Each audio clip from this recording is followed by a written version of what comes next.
Hindi ako bratinela o spoiled brat. Ang budget ng Pilipinas ay hawak lang ng 2 tao.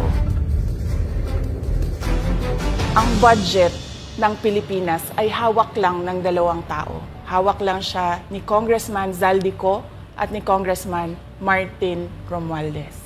Yan ang katotohanan.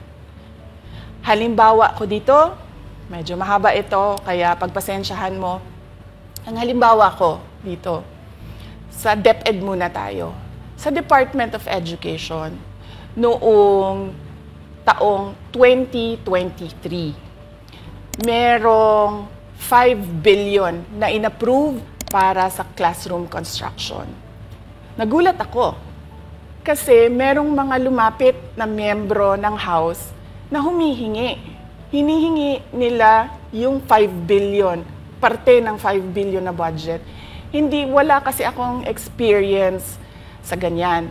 At saka ang pagkakaintindi ko, pag inapprove na yan ng Office of the President, ibibigay na yan, pagdediretso na yun sa approval at trabaho ng Department of Education sa construction ng mga classroom. Nagulat ako, may humingi. Magkano ba ang amin dyan? Magkano ba ang amin dyan? So sinabi ko, hindi pwede ito. Kasi ang mangyayari nito, hindi magagawa ng Department of Education ang trabaho namin na mag-construct ng classroom ayon sa classroom backlog at sa prioritization base sa backlog at sa classroom construction. So sinabihan ko yung isang congressman, sabihan ninyo si Martin Romualdez na hindi pwede chap-chapin ang classroom construction na 5 billion. Kaya kung makikita ninyo sa budget proposal na approved ng Office of the President, 5 billion yon. Pero nung lumabas yung GAA o yung budget approved noong 2023, naging 15 billion siya. Dahil hindi nga ako pumayag na kunin yung 5 billion, dinagdagan nila ng 10 billion yung classroom construction ng Department of Education. Yung 10 billion na yon hindi kontrolado ng Department of Education. Controlled yon ni Congressman Zaldico at Congressman Martin Romualdez. Hindi ko na kailangan ng corroborative witness dito dahil makikita niyo yon sa papel. Makikita ng taong bayan yon sa papel. NEP, 5 billion, lumabas ang budget approved, 15 billion. So maiintindihan niyo, 'di ba? Bakit pa tayo magbo-budget hearing para sa Office of the Vice President? 2 tao lang naman ang nasusunod sa budget ng bayan natin. Halimbawa, taong 2024. Kung makikita niyo, ang approved na budget ng Office of the President para sa classroom construction ay 19 billion. Noong lumabas na ang House version ng Appropriations Bill, ay naging 24 billion ito.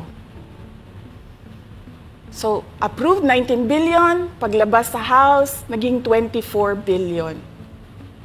At doon sa 24 billion na yon, kung hahanapin mo sa papel, kinuha nila ang 5 billion ng repairs ng classrooms at nilagay nila doon sa 19 billion para maging 24 billion siya. So ang naiwan sa repairs, sa kawawang mga classroom, ay 1 billion. Kaya makikita nyo, sa papel, nandyan yan. Naging 24 billion. At hindi lang yan, dahil noong 2023 ay hindi ako pumayag na hindi masunod yung DepEd na rules sa paano mag-classroom construction based on need. Ang ginawa ngayong 2024, inattach nila ang listahan na kung saan gagawin ang mga classroom construction worth 17 billion. Makikita nyo yon sa papel. Pagdating namin sa Senate, nakita yun ng mga senador. Tinanong nila ang Department of Education, totoo ba o hindi totoo na galing sa inyo ang listahan ng 17 billion ng mga classroom construction? So sabi namin sa mga senador, hindi totoo. Hindi namin magagawa yung trabaho namin, hindi natin masasolve ang classroom backlog, kung ganito ang nangyayari, pwede ba ninyo kaming tulungan? Yung mga senador naman, very helpful sila. Oo, tulungan namin kayo. Kaya nga, kung makikita ninyo sa interpellation ng isang senador doon sa budget hearing sa Senate, tinanong niya, diretso, galing ba sa DepEd ang listahan ng 17 billion? Galing ba sa DepEd ang listahan na inattach doon sa House version? Sinabi namin hindi. Hindi galing sa amin yan. On record yon. Makikita nyo sa mga videos, balikan nyo yung mga videos. Makikita nyo. Yes, my concern, Madam Chair, Mr. President, under the GAB, I observed that there was an increase in the budget for the construction of new classrooms from 19.6 billion to 24.6 billion. However, this is my concern, which you mentioned earlier, that the repairs and rehabilitation of classrooms was decreased from 6.5 billion to 1.5 billion.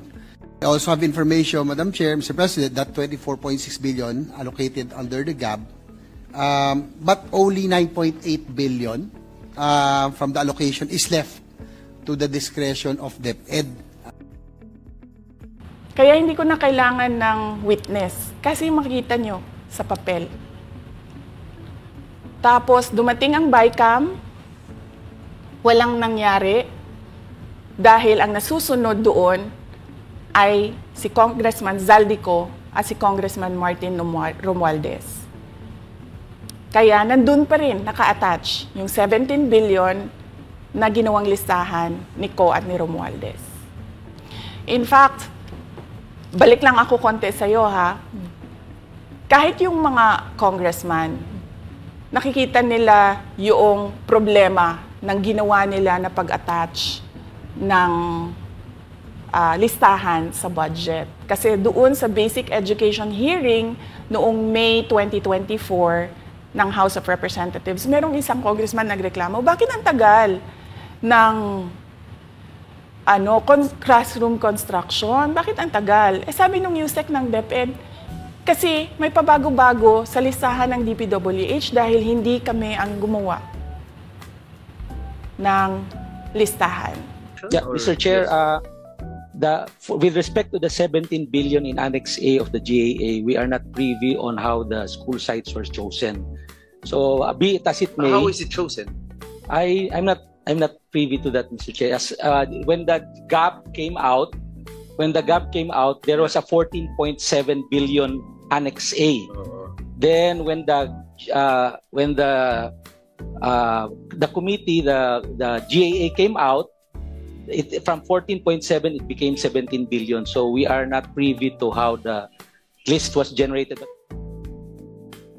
So dagdag ko lang yan doon sa confirmation na kinuha nila yung budget ng DepEd at isa yan sa mga rason kung bakit ako nag-resign sa Department of Education. Hindi na ako papayag na sa susunod na taon, ganyan pa rin ang gawin nila at ako yung mananagot sa ginagawa nila. Kaya yan yung sinasabi ko, bakit pa tayo mag-question and answer dito para atakihin nyo ako? Ang masusunod lang naman sa budget, 2 tao lang. Makikita natin na let's stick to our plan, atakihin natin ito siya. Walang kinalaman sa kanyang Office of the Vice President 2025 budget proposal.